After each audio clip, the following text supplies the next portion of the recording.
I was always of a mind that silence was a dignity, a way to keep one's skirts clean from the mud of the town square.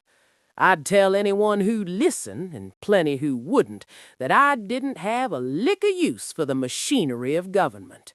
Taxes and tariffs were just numbers on a page that didn't know my name, and as for the men who sought office, I reckon they were all cut from the same thin, transparent cloth.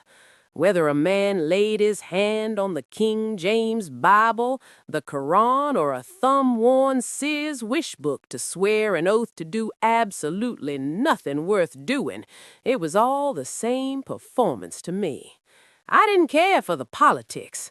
I only ever cared for the soul of the thing, how we as a people saw fit to treat our neighbors. I never had to ask myself how I'd fare if I stood in the shadow of history's great shames. I'd read the accounts, same as any soul who didn't keep their eyes shutted tight. I knew the stories of the Middle Passage, the groaning hulls of ships where human beings were stacked like cordwood in the damp dark, their dignity treated for sugar and gold.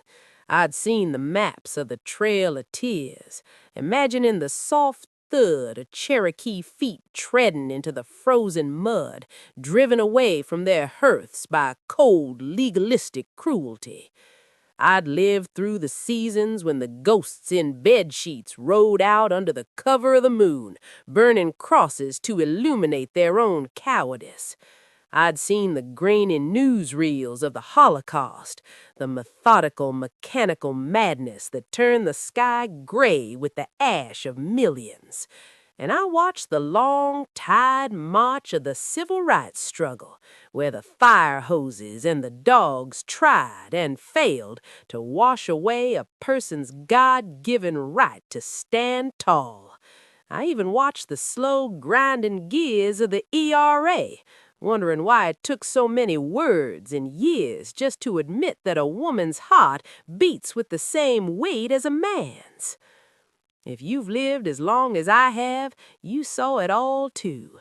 If you didn't see it, it's only because you were looking the other way.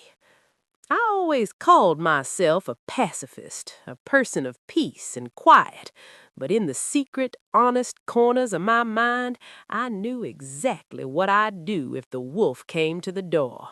I knew the steel that lived in my spine, and I prayed every night to a silent God that I'd never be called to use it.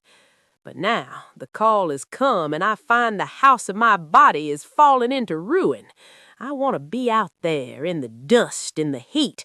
I want to march until my boots wear thin, to chant until my throat is raw, to shake a fist at the sky until the world takes notice.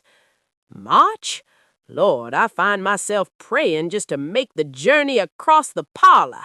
I walk toward the bathroom with the careful, trembling gait of a tightrope walker, terrified that my knees will give out or my dignity will fail me before I reach the door.